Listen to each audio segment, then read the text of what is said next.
여러분 안녕하세요. 안녕하세요. 안녕하세요. 깊어가는 가을 잘 즐기고 계신가요? 한민족이 기억하는 초유의 장기간 연휴를 어떻게 보내셨나요? 명절은 이제까지 따로 떨어져 지내던 가족들이 얼굴을 마주보고 밥상을 같이 하는 시간이죠. 누군가는 즐거웠을 것이고 누군가는 불편하게 짝이 없었을 것이며 심지어 어떤 분은 자신의 상태와 상관없이 가족이란 이름으로 자신을 올가매는 현실이 폭력적이로까지 느껴졌겠죠. 자, 긴 연휴 어떻게 지내시는지 궁금합니다. 정임 씨 어디 잘 다녀왔어요? 시댁은 어땠어요? 네, 저는 이제 연휴 동안에 좀 많이 아파가지고 시댁은 못 갔고요. 아이고, 네, 그래서 아이고, 또 네. 몸은 좀 힘들었으나 마음은 조금 편하게 긴 연휴를 잘 보내고 왔습니다. 네, 어디 여행도 못 다니시고 아파서 네, 지금 회복되셨어요? 네, 괜찮아졌어요. 네, 화이팅입니다. 네, 예, 성숙 씨는 재밌었어요. 오늘 더 멋지신 거 보니까 연휴 기간 잘 보내시고 오시는 것 같은데요. 네. 여행을 하면서 힐링을 해서 그래요. 어떤 여행 하셨어요? 저기 연휴가 엄청 길었잖아요. 네. 불과 한 3, 4년 전만 해도 생각도 못했던 그런 약간 반역의 여행이라고 할까요? 오. 저희 삼동서가 네. 우리 연휴 때 추석날까지는 있고 그 다음날은 우리 어디로라도 가자. 그래서 이제 제가 막내잖아요. 뭐 큰형님이 그렇게 원하시고 좀 우리도 원하니까 사전에 제가 뭐 놀러 갈 곳 뭐 아니면 가다가 정 없으면 그냥 뭐 길바닥에 자지라는 심정으로 일단 출발했어요. 형님이 농사 지으시니까 트럭을 몰고 둘째 형님은 뭐 가시려고 하다가 취소됐고 그래서 이제 단양, 제천 뭐 그쪽으로 구인사 절도 가고 했는데 뭐 굳이 여행을 하면서 느꼈던 거는 그런 절 어디 명소가 아니더라도 가로수길 단풍 들어가는 가로수길을 창문 열어놓고 트럭 타고 가는 것만으로도 근데 그 트럭 타고 간다는데 완전 꽂혔어요. 그러니까 운치가 있어요. 네. 진짜 제대로 여행 뭔가 영화에 나올 법한 씬이에요. 더 웃기는 거는 트럭 끌고 호텔 가서 잤어요. 근데 좋았어요. 그래서 다음부터는 형님이 그러더라고요.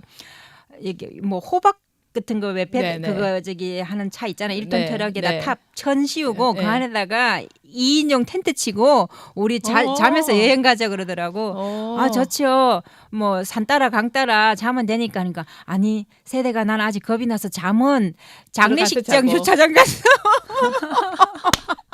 대박. 트럭 끌고 장례식장 주차장을 항상 사람이 붐비고 그렇죠. 위험한 공간도 넓고 하니까. 좋은 아이디어예요. 그 순간 저는 산 사람이 더 무서울까 죽은 사람이 더 무서울까 이런 생각이 들더라고요. 그냥 산 따라 강 따라 자기는 산 사람이 무서워 못 잔다고 하시니까 그래서 죽은 사람이 더 무섭지 않을까 싶기도 한데 일단 그렇게 재미있는 여행을 마치고 돌아왔어요. 멋있었습니다. 예, 저도 연휴가 길어서 2박 3일은 설악산에 가서 비룡폭포 쪽 올라갔다 왔어요. 근데 거기 딱 올라갔다가 내려오니까 그날 뉴스를 딱 틀었는데 우리나라에서 걷기 좋은 길 10선 해서 맨 첫 번째가 비룡폭포길인 거예요. 그래요? 너무 신기했어요. 그래서 정말 잘 지내고 왔고요. 그다음에 추석 때는 예나 다름없이 양쪽 집안을 왔다 갔다 하면서 그렇게 잘 지냈습니다. 조만간에 가을인데 우리 또 여행을 가죠. 네, 저희가 라이브 방송을 해야 되나 생각하면서 알겠습니다. 그러면 오늘 어떤 책을 소개할지 말씀드릴게요. 오늘의 책은 심윤경 작가의 나의 아름다운 정원입니다. 이 책은 제가 선정했는데요. 그 계기는 어느 작가분이 어린 시절을 그린 수작으로 이 책을 꼽았기 때문이에요. 누구에게나 그 시간은 공평하게 주어지죠. 그러니까 각자 어떤 사람이든지 좋았던 싫었던 마음속에 각인된 어린 시절이 있을 거고 갖가지 사연과 추억을 어떻게 소화하는지 그 작가들이 이렇게 작품으로 써놓았을 때는 어떻게 될지 또 어떻게 해석을 할지 그게 참 궁금했어요. 왜냐하면 저도 이제 자꾸 시간이 지나면서 어린 시절의 그 영향이 굉장히 크다 이런 생각도 많이 했거든요. 작가에 대해서는 우리 정임 씨가 소개 좀 해주시죠. 네. 심윤경 작가는 1998년부터 소설을 쓰기 시작했습니다. 2002년 나의 아름다운 정원으로 제7회 한겨레 문학상을 수상하며 문단에 나왔습니다. 2004년 달의 재단을 펴내 그해 동인문학상 최종심에 올랐으며 이어 2006년 이현의 연애, 2008년 서랍을 사람들을 발표했습니다. 6권 시리즈 완간을 계획으로 동화 은지와 호찬이 시리즈를 2011년부터 시작해서 2013년 마무리했습니다. 그리고 2012년 장편소설 사랑이 달리다를 2013년 7월 후속작으로 사랑이 채우다를 펴냈습니다. 사랑이 채우다는 2013년 1월 EBS의 라디오 연재소설 프로그램의 낭독 작품으로 선정되어서 출간 전 미리 작품을 선보인 바 있다고 합니다. 네. 요즘 많이 익히고 있는 여성 작가 중에 한 분이신 것 같아요. 저희 중에서 이 심윤경 작가의 작품을 가장 많이 읽으신 성숙 씨가 이 작품의 줄거리를 간단하게 좀 소개해 주죠. 네. 길게 얘기하고 싶은데 또 길게 얘기하면 책을 안 읽으실 것 같아서 짧게 얘기할게요. 주인공인 난독증, 즉 생활상의 시견이나 이런 게 부족한 게 아니고 책 읽기가 안 되는 난독증을 가진 동구랑 할머니, 엄마, 아빠, 여동생 영주인데 그야말로 판에 박힌 고부 갈등, 그다음에 가부장적인 아버지, 그리고 말씀드렸듯이 시견은 있고 마음 심성도 깊고 하지만 학교 공부는 못하는 동구, 그리고 동구와는 정반대로 어릴 때부터 혼자 4살 때부터 혼자 독학으로 신문을 다 줄줄줄 읽을 수 있는 여동생 영주 사이에서 엄마랑 할머니와의 갈등, 아빠에 눌려 사는 엄마, 그리고 본인의 어떤 그 가족 속에서 느끼는 4학년이지만 3학년 4학년 나이지만 그 나이답지 않게 할머니와 엄마의 사이를 풀어가는 과정, 아빠와 엄마의 사이를 풀어가는 과정, 동생을 보살피는 과정, 그 과정에서 나타나는 동구의 갈등과 해소, 그런 정도의 이야기인 것 같아요. 네. 그러면 이 책에서 어떤 좋았던 점 있으면 얘기를 같이 나눠볼까 하는데, 저는 개인적으로 이 작품이 배경이 되는 시대는 한 10년 차이가 나는 것 같은데, 배경이 되는 인왕산 주변의 마을이 제가 자란 마을이랑 요 동구가의 시점에서 볼 때 그때랑 똑같은 시간에 그 마을에서 성장했습니다. 인왕산 올라다니고 그 무학재 사직공원을 배경으로 매일 놀러 다니고 했던 저희 때만 해도 경복궁에 못 들어갔어요. 그래요? 여기는 지금 몰래 들어간다 그랬잖아요. 네, 여기도 못 들어가요. 네, 저희는 못 들어가고 그 동네에 살았으면서도. 근데 지금은 이제 그 동네가 워낙 상업화되어 있지만, 그리고 사람들이 많이 오는 동네가 됐지만, 그때만 해도 아이들이 마음껏 뛰노던 그런 정감 어린 동네여서 좋았어요. 네. 정임 씨는 어떤 면이? 저는 이 책을 읽으면서 동구 좋았던 부분을 얘기하는 거죠. 네. 소설이 이게 성장 소설의 어떤 전형적인 모범 소설인 것 같아요. 근데 책을 읽다 보니까 너무 이 감정이입이 돼서 화나고 막 맞아. 속상하고 할 때가 되게 많았거든요. 네. 근데 동구가 그 모든 상황을 되게 긍정적으로 담담하게 이렇게 받아들이니까 그렇게 포용하는 모습이 어리지만 9살, 10살 이 나이지만 그 동구가 참 너무 사랑스럽고 너무 멋있었다는 생각이 들었어요. 그리고 마지막으로 이 책의 가장 답답했던 부분, 그 할머니의 문제를 동구가 짠 하고 해결했을 때 그 카타르시스가 느껴졌어요. 네, 저 역시도 그러니까 주인공이 됐겠죠. 동구라는 학생이, 남학생이. 네. 그 아이의 어떤 깊은 심성, 말로 표현은 안 하지만 머릿속으로는 깊게 생각해서 갈등을 해소해주는 어떤 그런 장면들이 참 좋았던 것 같아요. 꼭 읽어보세요. 네. 이 말이 나왔으니까 밑에 뒤에 나오는 질문인데 그냥 같이 나눠볼게요. 작가는 사실 영주의 입장에서도 쓸 수 있었을 것 같고 엄마의 입장이나 뭐 할머니의 눈으로 그러니까 엄마의 눈으로 쓸 수도 있었을 것 같아요. 이 소설을.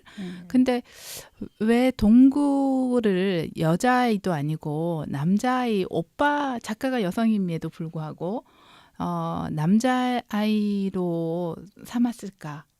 제가 안 그래도 책 네. 읽으면서 네.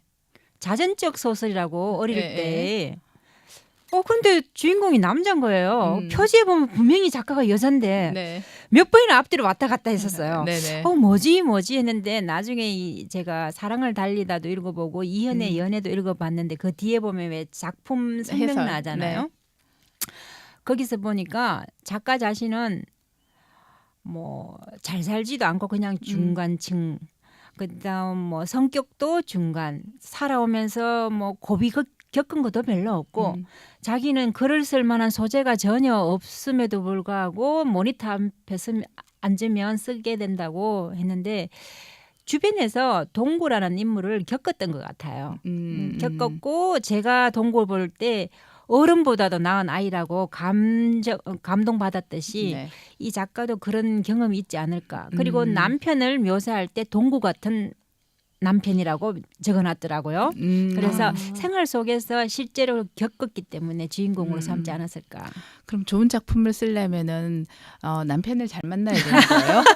아니 그렇기도 하지만 좋은 친구도 되죠. 만약에 여기서 그 여자의 그러니까 작가가 여자기 때문에 여자의 시선으로 만약 썼다면 이게 훨씬 더 묘사라든가 이런 부분들이 되게 섬세하고 좀 자세하고 이게 길어졌을 것 같아요. 또 그런 감정 표현 부분이. 근데 저는 이게 주인공이 남자 아이였기 때문에 그 표현이 담백하고 굉장히 그런 그 어떤 묘사라든가 이런 부분에서 훨씬 더 우리한테 적게 말하지만 많은 것을 줄 수 있었던 그런 주인공이 아니었던가 싶거든요. 네. 그러고도 그 작가가 굉장히 영리하게 인물 배치를 했다는 생각이 들었어요. 왜냐하면 뒤에 그 동구에게 전폭적인 지지가 되어주고 동구가 성장하게 만드는 세상 단순히 아버지를 원망하고 할머니를 원망만 하지 않고 인생을 풀어갈 수 있게끔 힘을 준 사람이 박영현 선생님이잖아요. 네. 그 선생님에게 그렇게 지대한 영향을 받기 위해서는 그 처음으로 연모의 감정을 깊이 느끼고 선생님이 그쵸. 가르침에 100% 소용하게 만들어야 하기 때문에 남자아이가 되지 않았을까 하는 생각도 한편 해봤습니다. 네, 그러면 이렇게 저희가 이렇게 얘기를 하지만 굉장히 유머러스하게 쓰여진 내용, 진지한 내용도 그렇게 어렵게 쓰지 않았기 때문에 저희가 한 부분씩 잠깐씩 낭독하고자 합니다. 이야기의 순서상 제가 먼저 읽어보도록 하겠습니다. 안경이 있어야 돼요.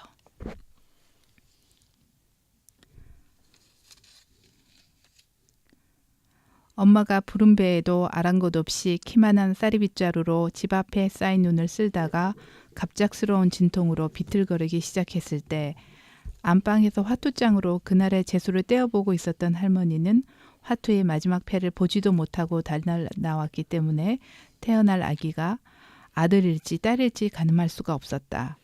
보기 드물게 진지한 표정으로 정성스레 아들을 기원하던 할머니는 난데없이 내 뒤통수를 후려쳤다. 이 새끼야, 마호병은 왜 뭐하러 들고 왔어? 방 안쪽의 일에만 정신이 팔려있던 나는 갑자기 뒤통수가 띵하여 할머니의 얼굴만 쳐다보았다. 텔레비전 연속극에서 배부른 여인네가 해산할 때면 산파 할머니가 빠지지 않고 찾는 것이 더운 물 아니던가. 도저히 시내 병원까지 갈 수 없으니 조산원으로 가야 하겠다고 소리 지르는 옆집 아줌마의 말을 듣자마자 나는 제일 먼저 부엌 싱크대에 기어올라 찬장에 앉아있던 보온병을 꺼내 더운 보리물부터 챙겼던 것이다. 할머니는 내 손에서 보온병을 낚아채 뚜껑을 열어보더니 핑 하고 코웃음을 쳤다. 지랄. 이까지 보리차는 뭐하러 안고 있니? 여기까지입니다. 네. 저는 이 소설 중에서 가장 그 감동적이고 가장 좋은 장면인 것 같아요. 난독증을 극복하고 이제 동구가 부모님들 앞에서 편지를 읽게 되죠. 네, 그 뒷부분입니다. 나는 조금 긴장해서 평소에 선생님 앞에서는 잘 읽던 단어들도 조금씩 더듬거리며 어렵사리 편지를 읽었다. 하지만 선생님 말씀대로 읽을 수 있었다. 특히 선생님과 공부한 약속들을 거의 머릿속에 떠올리지 않고서도 편지를 읽을 수 있었다. 나는 편지를 다 읽고 나서 내가 엄마와 아버지 앞에서 선생님의 편지를 읽었다는 사실과 선생님이 편지에 써주신 한없는 신뢰와 애정에 이중으로 감격해 얼굴이 상기되어 있었다. 엄마와 아버지도 마찬가지인 것 같았다. 두 분은 입을 다물지 못하고 멍하니 나를 쳐다보고 있었다. 그 다음은 내가 늘 꿈꿔오던 그대로였다. 엄마는 몸을 날려 나를 덥석 끌어안았다. 아버지는 할머니의 두 손을 꼭 쥐었다. 할머니는 우리 장손 하고 중얼거렸다. 엄마는 엉엉 소리내어 울기 시작했다. 아버지는 손수건을 꺼내서 엄마의 눈물을 닦아주면서 박 선생님이 세상에 둘도 없는 고마운 분이라고 당신도 정말 고생이 많았다고 말했다. 할머니는 장손이 이제 정신을 차리고 제자리를 찾았으니 우리 집안에 광령이 올 것이라고 말했다. 영주는 나에게 다가와서 내 눈물을 닦아주었다. 엄마는 아버지를 끌어안았다. 아버지는 눈물을 훔쳤다. 할머니는 내 어깨를 두들겨 주었다. 영주는 나를 끌어안았다.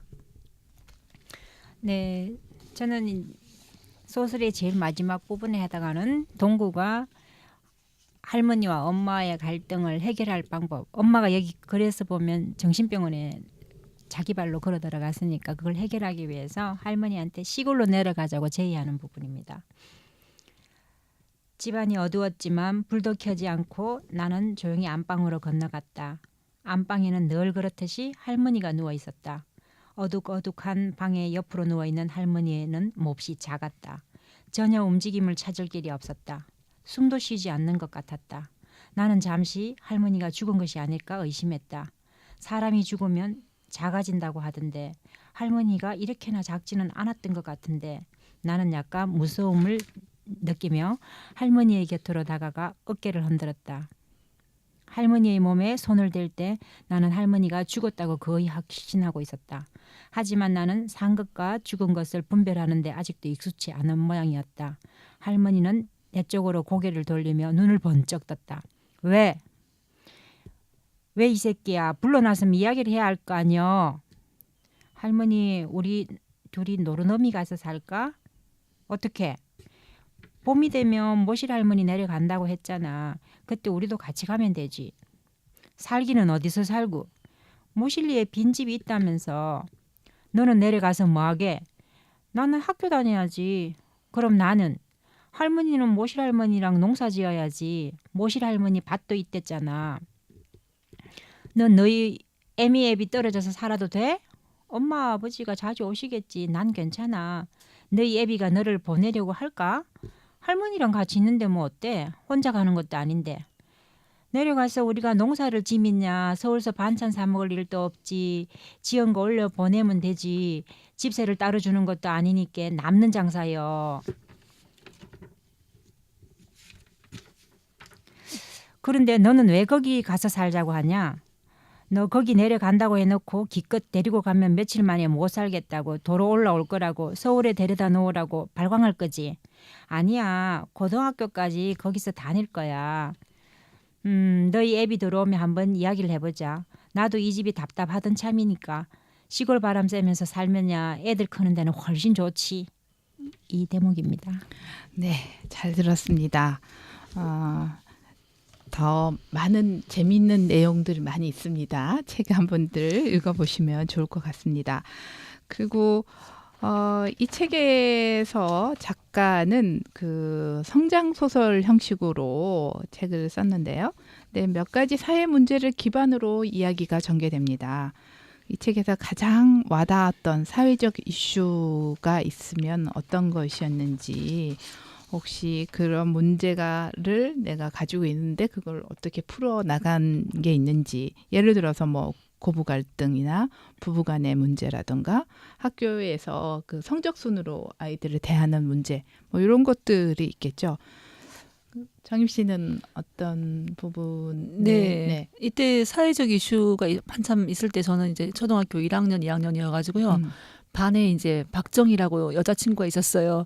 그 친구가 이제 어떻게? 네, 남자아이들로부터 매일 놀림 당하던 그런 거 뉴스 기억만 나고요. 가장 와닿았던 거는 이제 고부 갈등이 아무래도 제일 이제 와닿았어요. 그래서 지금 이만큼 조금 이제 결혼 생활을 해보니까 고부 갈등이 결국은 풀어가는 게 아니고 결국은 이제 안고 가는 거구나. 우리가 이제 그 시부모님하고 이제 며느리가 결국은 이제 이미 다른 생각 차이를 좁힐 수가 없잖아요. 그러니까 이제 서로가 문제가 생길 때마다 합의점을 찾고 결국은 이제 그냥 이해하고 넘어가고 그러니까 싸우지 않고 웬만하면 잘 이렇게 안고 가는 거다라는 그런 생각을 했어요. 네. 책에 보면 왜 견디다 못해서 고추장 단지를 시어머니한테 던지고 자기 발로 정신병원에 들어가잖아요. 네. 생활상에서 정신병원 들어가기 전에 네. 고추장 단지를 미리 던져야 되지 않을까? 그렇게까지 가기 전에 네. 처음부터. 네, 처음부터 본인을 나타내면서 약간의 트러블을 갖다 조율해가면서 싸우더라도 조율해가면서 그게 영주식의 방법인 거잖아요. 네. 그렇죠? 아니 근데 그렇게 조율할 수 있는 그런 할머니가 아니세요. 제가 볼 때는 이분이 워낙 세고 그리고 절대로 이게 왜 이렇게까지 할까? 이 할머니가 참 이해가 안 됐었거든요. 그런데 그 박영은 선생님이 얘기하잖아요. 할머니가 희망이 없어서 그렇다. 그 부분에 읽으니까요. 조금 이해가 되긴 하더라고요. 그렇죠. 우리도 나이 들면 희망이 없으면 이렇게 할까? 그 방식은 다르겠지만 네. 어떤 식으로든 사람들과의 관계가 끊어지게 될 수 있겠죠. 이 할머니는 지금 아들만 관계가 그렇죠. 있고 아들만 나머지와는 관계가 모든 있지. 사람과는 지금 관계를 끊고 있는 거잖아요. 네. 스스로 단절하고 있기 때문에 그런 문제가 있지 않을까. 저 같은 경우는 그 부부 간의 의사소통의 문제인 것 같아요. 어머니를 장유예서였기 때문에 이 당시만 하더라도 옛날의 배경이니까 어머니를 잘 모셔야 된다는 그 사회적 통념에서 벗어나지 못하고 네. 그런데 아내가 생각처럼 따라주지는 않고 이런 문제들을 안고 있는 남자로서 이러지도 저러지도 못하는 그 모습이 너무 안타까운데 그러면서도 남자는 강해야 된다라는 생각만 갖고 있잖아요. 여기서 동구 아버지가 제가 보기에는 가부장적인 모습으로 그려놨지만 그 당시로 돌아갔을 때 치고는 점잖은 아버지 축에 속하지 않을까 그런 느낌이 들더라고요. 예, 그렇긴 하지만 아니 근데 결국은- 점잖은 아버지라고 보기에는 너무 폭력적이고 너무 엄마를 무시하는데요. 저는 세컨드도 없잖아요. 그런 거예요. 술 마시는 것도 아니고 어. 예전에 그렇죠. 근데 아내와의 대화 방법을 전혀 몰랐던 거. 시대적 배경이 예, 그러니까 그게 동구 아버지가 박영은 선생님 같은 그렇죠. 사람이 주변에 있었으면 좋은 영향을 좀 받아서 이렇게 문제를 해결하는 방법이 꼭 그 방법만이 아니다. 아내를 억압해야만 너가 사는 게 아니다라는 거를 누군가만 보여주거나 알려줄 수 있었어도 어릴 때 좋지 담임선생님의 않았을까. 역할이 중요하다고 저는 실제로 그렇게 생각해요. 예, 저도 사실 저희 친정 어머니가 그 할머니와 고부 갈등을 겪으실 때 아버지의 역할이 딱 이 집 되게 우리 한국이 그렇죠. 전형적인. 그래서 그 답답함을 저는 많이 갖고 있었거든요. 왜 그 남자들은 그 사회적인 통념에서 벗어나지를 못하는 걸까? 다른 해결책이 있지 않을까라는 고민을 왜 못할까? 뭐 이런 것들이 사실은 좀 답답했지 했고 그런데도 여전히 현실에서는 저도 좀 어렵게 느껴지는 면이 아직까지 있는 것 같습니다. 여전히 풀어가기 위해서 부부간에서 애쓰고 있습니다. 그래서 해답은 저희 남편분들이 소설을 많이 읽으셔야 될 것 같아요. 맞아요. 그쵸? 자기 개발서만 읽지 말고 트렌드 좋고 공감을 할 수 있어야 될 것 같아요. 미래에 뭐 유발 하라리도 좋지만 소설도 좀 읽으시기 바랍니다. 제 같은 경우는 요즘 청소년 문제가 많이 거론되잖아요.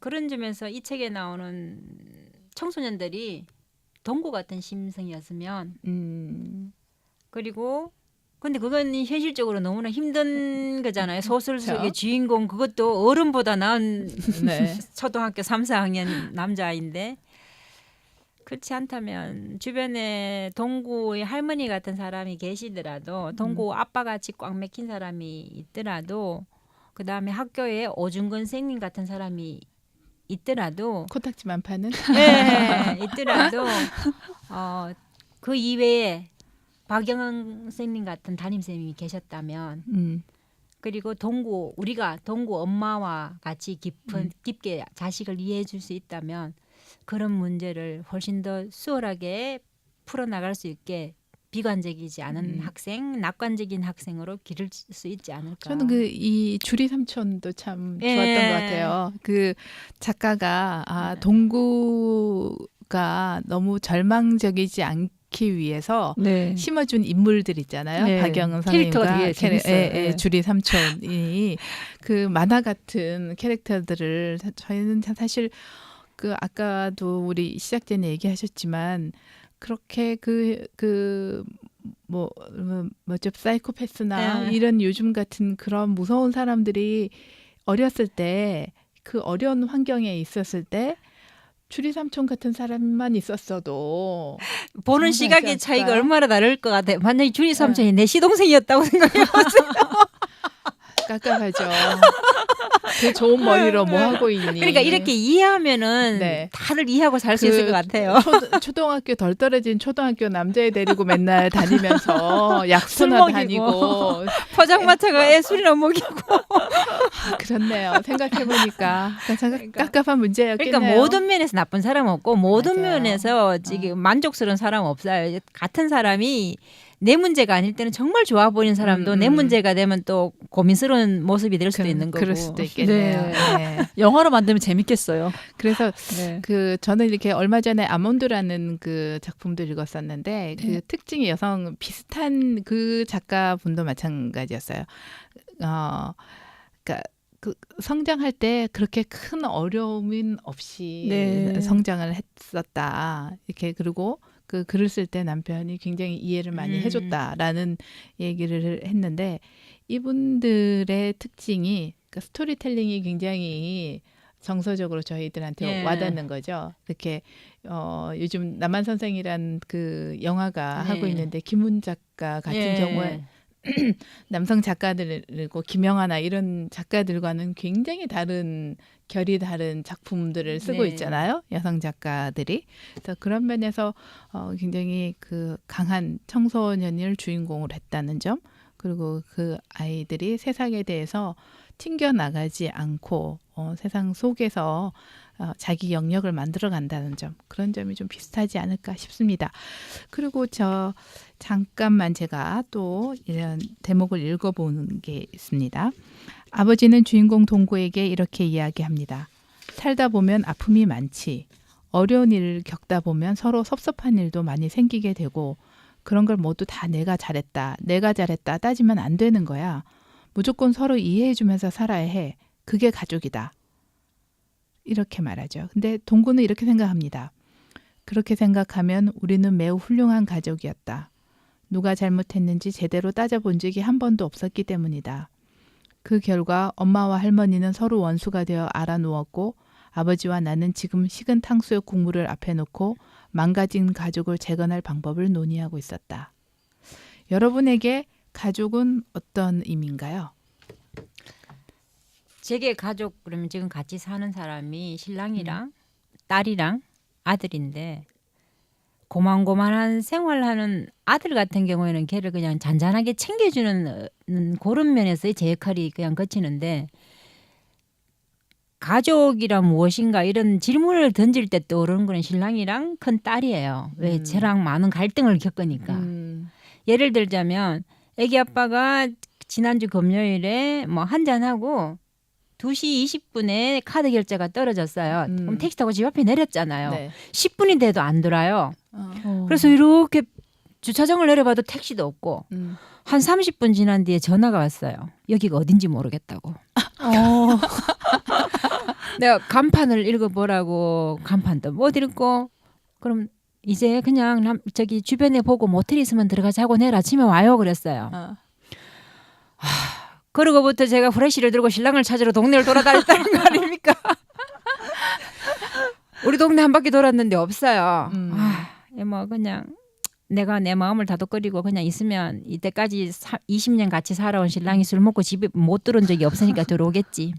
3시간 18분 뒤에 들어온 신랑 3시간 어디를 헤매고 다녔는지. 아 정말 답답해. 그러고 나서 이제 자기가 늘 들고 출근길에 들고 다니던 가방을 잃어버렸어요. 그 다음날 가방을 찾는데 자고 관점이 다른 게 이 사람이 나랑 다른구나를 느꼈던 게 뭐냐 하면은 한편으로는 감동이었어요.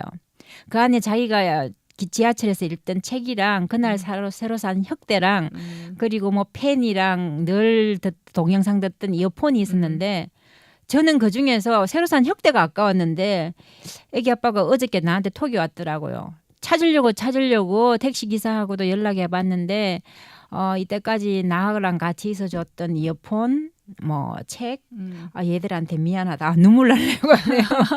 감성적이신데 대단히. 그 톡을 딱 볼 때 제가 느꼈던 점은 이 사람이 이런 마음이 있었구나. 나랑 잘 살면서 나의 어떤 왜 냉철한 냉정한 어떤 그라 참 많이 힘들었겠구나 이런 생각이 들더라고요. 그래서 가족이라는 게 이런 건가 보다라는 생각이 들더라고요. 되게 감동적이네요. 눈물 날라고. 보는 관점이 그만큼 다른 줄은 몰랐어요. 네네. 살아가면서 이 사람은 잃어버린 거에 대해서 내 친구라고 생각. 그래서 제가 그랬죠. 그러면 정리하고 집에 들어서 향 하나 피워주고 앞으로는 친구 안 잃어버리게 정신 차리고 살아라고 말은 해줬는데 왜 같은 잃어버린 물건에 대한 관점이 이렇게 다르구나. 그러면서 나의 딸이 애기 아빠의 이런 점을 가지고 있지 않겠나. 그래서 나랑 또 많이 부딪혔겠구나. 또 많이 아팠겠구나 하면서 이해를 했었어요. 그랬군요. 네. 감동적인 얘기여서 저는 감동적인 얘기는 없는데 근데 옛날에는 저희가 가족의 일원이었잖아요. 가족의 일원이어서 그냥 나는 나대로 그냥 살면 됐었는데 철없이 지금은 제가 가족을 이끄는 주체잖아요. 그러니까 남편과 제가 주체로서 가족을 만들어 나가는 거잖아요. 그러니까 그런 부분에 대해서 그러니까 굉장히 뭐라 그러죠? 책임감. 그러니까 저희는 둘 다 이게 장남 장녀여서 그런지 몰라도 이 가정을 이렇게 잘 만들어야 되겠다는 그런 책임감에 다한 것 같아요. 그래서 서로 우리는 남자 둘, 아이 둘, 뭐 남편에서 남자가 3명이나 있는데 약간 좀 남성화된 것 같기도 해요, 조직이.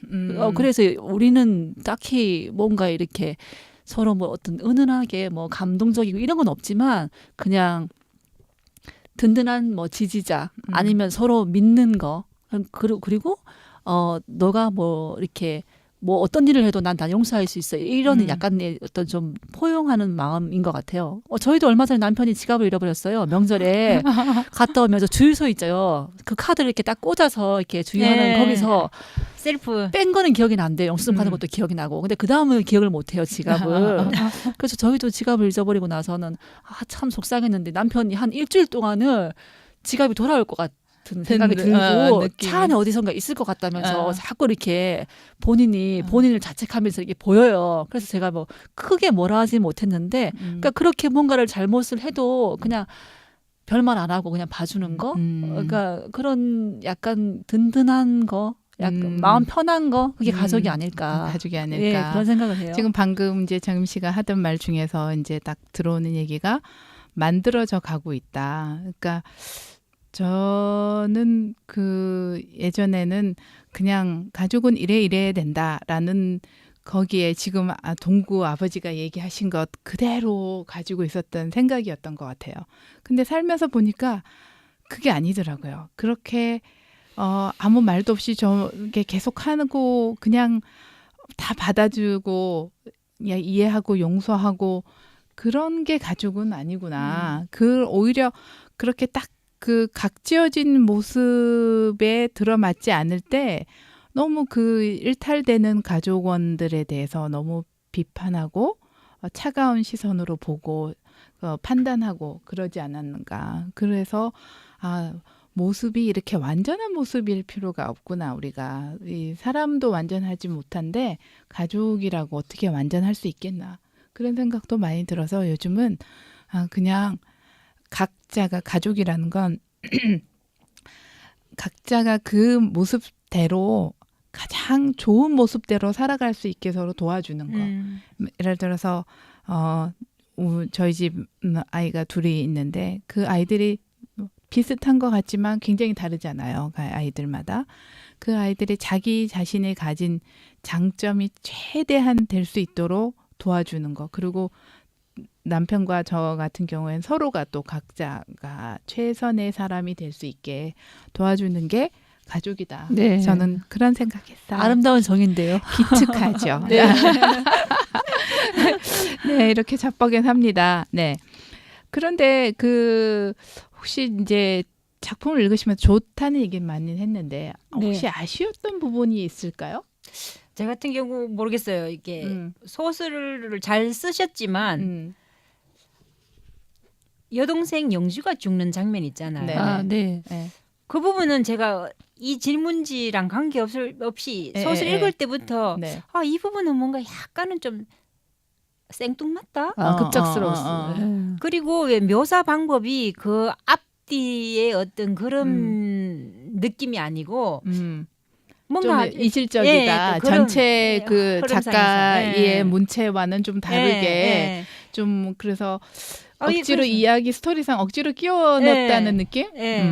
그러면서 제가 다른 작품들을 읽어봤었잖아요. 네네. 보니까 예를 들면 2006년도에 단편집 중에 여러 제목 중에 네. 한 꼭지를 가져와서 그 다음 작품을 쓴다든가 네, 뭐 네. 그런 형식도 있더라고요. 네. 그래서 그런 영향인가 하는 개인적인 의문이 들었었어요. 네. 근데 책에 그런 암시는 있었잖아요. 동구가 영주를 너무 이뻐했잖아요. 그래서 네네네. 뭔가 불안하죠. 네, 뭔가 이렇게 뭔가 불안한 게 있었어요. 그리고 네. 아까 읽으셨을 때 그 동구가 글을 잘 읽어서 온 가족이 막 너무 그 화목한 그 가족이 되려는 그 장면에 나올 때 저도 막 조마조마했죠. 야, 이거 분명 이제 무슨 사단이 난다. 그렇죠? 예.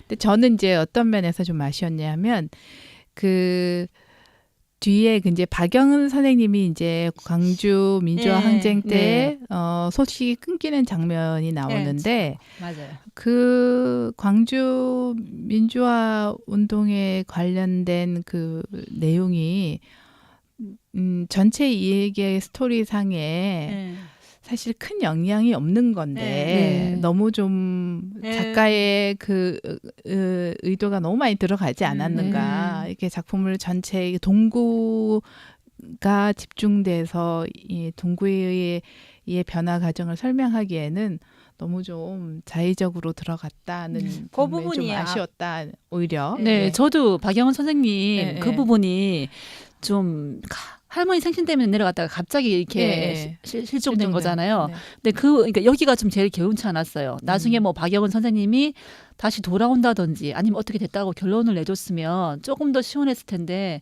그 부분이 저는 어차피 뭐 근데 그 민주화의 운동에 갑자기 박영 선생님이 그 학교 다닐 때부터 갈등했던 부분 이 부분이 갑자기 동구에서 시선이 확 바뀌어서 박영 그렇죠. 선생님한테 갑자기 얘기가 진행되는 점은 그다지 이렇게 좀 좋은 그 소설 내용이 아니었다라고 생각이 작가의 들었어요. 관점 이동은 다른 소설에서도 나와요. 3인칭으로 가다가 나중에 1인칭으로 바뀌는 소설도 있고 좀 조금은 그게 제가 안 익숙한 형태여서 그런지 아니면 뭐 우리가 방금 얘기했듯이 약간 조금 이질적인 어떤 그런 약간 틀은 뭐 그렇게 느껴야 될 부분인지는 정확하게 잘 모르겠어요. 네, 그렇습니다. 그러면 이제 저희가 이제 작품에 대해서는 혹시 더 얘기하실 게 있으면 제 생각에 어느 정도 많이 커버된 것 같죠? 충분한 시간. 혹시 나의 어린 시절에서 딱 한 장면을 이야기로 만들고 싶다면 혹은 내 인생에 어떤 인물 하나를 딱 이야기를 만들고 싶다면 어린 시절에 그런 분 있으실까요? 저희가 초등학교 1학년 때 전화 왔었거든요. 성함을 밝히고 싶어요. 아직까지도 제가 기억하고 있다는 걸 알으셨으면 좋겠어요. 도춘자 희자 선생님이라고 여자 선생님이었는데 그 당시 그런 선생님은 거의 없었을 거예요. 위에 검은 한복 입고 마중을 나오셨더라고요. 네. 왜 옛날 그렇죠. 많이 네네. 입던 애 있잖아요. 검은색 네네. 치마에 저고리 맞아요. 흰저고리. 요즘 네. 북한 사람들이 아직까지 입고 있는 듯이. 네. 그 저고리를 입은 채 저를 교문도 아니고 약간 좀 교문에서 떨어진 거리까지 마중을 나오셨더라고요. 아, 전학 온 친구를 예, 위해서요. 예. 아, 그리고 손잡고 대단하시다. 저를 데리고 들어가셨는데 네. 그분의 삶이 저 나중에 시간이 흐르면서 봤을 때 생활이 넉넉한 것 같지는 않아 보이셨지만 그 마음 그리고 어쩌다가 저희 엄마랑 같은 동네 목욕탕에서 만났을 때 등도 밀어주시고 하셨는데 대단하시다. 저희 엄마보다는 연배가 훨씬 젊으셨어요. 네. 젊으셨는데도 그 선생님이 아직까지도 기억에 남아요. 그래서 박영은 선생님 동구가 박영은 선생님 봤을 때는 더 젊은 선생님이었지만 왜 선생님을 향한 그 마음 있잖아요. 존경하는 마음 그 마음은 이해가 충분히 가더라고요. 혹시 짱임 씨 누구? 아, 저는 사람이 아니고 장면이 떠올랐어요. 네네. 그러니까 저희가 이제 어릴 때 초등학교 때 그 단독 주택에 살았는데 방이 여러 개 있었어요. 그 당시에는 왜 세를 주잖아요. 네네. 그러면 옆방에도 있고 아랫방에도 있고 네. 이렇게 저희가 뭐 이렇게 그 좋은 집은 아니었지만 어쨌든 그 집이 있었는데 그 세 사는 사람들의 어떤 그 모습을 보면서 그러니까 한 집에는 그 중국 그 요리하시는 젊은 부부와 아들이 살았고 또 한 집에는 뭐 목사님이 되기 위해서 공부하는 젊은 뭐 그런 전도사님 되시는 그런 사람도 살았고 그렇게 여러 사람들을 어릴 때 이렇게 옆에서 보면서 되게 그런 그 사람에 대한 그런 저기 여러 가지 감정 아니면 모습 이런 것들이 이해가 되고 예. 그러니까 그러고 보면은 궁금했었어요. 저희가 그 인간에 대해서 서로 포용력이 있게 된 거는 저희 시대가 더 훨씬 좋았던 것 같아요. 네. 그죠? 어제 저녁에 제가 혼밥을 하게 돼서 중국집에 가서 밥을 먹고 있는데 정말 그 다음에 들어오신 분 5분이 다 혼자서 혼밥하러 오신 분들이 아, 진짜요? 그래서 오. 와 정말 저는 그런 일이 잘 없었지만 야, 이게 정말 이게 사람들이 외톨이가 된 일이 물론 그분들도 다른 때에는 다른 모임들도 많고 하겠지만 어쨌든 이 문화가 이렇게 많이 각자에 된 문화가 많아졌구나 하는 그런 느낌을 받았습니다. 혼밥도 근데 모여서 먹으면 혼밥이 아닐 텐데 그런 게 좀 많았으면 좋겠어요. 그러니까요. 그죠? 그런 것도 네, 있고 새로운 문화가 네. 좀 생기면 오히려 이런 면도 있는 것 같아요. 옛날만큼 남 눈치를 안 보기 때문에 그렇게 나와서 먹을 수 있지 맞아요. 않을까. 맞아요. 아니면 옛날에라도 그 사람들 집에서 혼자 먹었을 거예요. 혼자 그러니까. 혼밥. 근데 혼밥이란 개념 자체가 맞아. 없었던 예전에는 거고. 차라리 혼자서 먹는다는 생각을 못해서 그냥 굶고 마든지. 그러니까. 네, 알겠습니다. 이렇게 우리는 좋은 책과 좋은 사람들로 인해서 아름다운 시간을 보내고 있습니다. 여러분의 아름다운 정원은 어떤 것인가요? 그 정원이 주변에 없다면 내 마음속에 하나 가꾸어 보면 좋겠습니다. 봄이 되면 갖가지 꽃을 피우고 여름이면 작은 웅덩이 같은 연못에 연꽃도 하나 피우고 그리고 지는 낙엽을 잘 정돈하여 시멘트 없는 푹신한 바닥이 되도록 하면 어쩌면 황금빛 곤줄박이가 찾아올지도 모르겠어요. 이제 가을의 한 중심에 와 있네요. 우리에게 주어진 길은 겨울로 향하겠죠. 따뜻한 옷과 함께 내 마음을 뜨겁게 할 무언가를 발견하시기를 기대합니다. 자, 그럼 다음 달에 다시 만나겠습니다. 네, 감사합니다. 감사합니다. 감사합니다.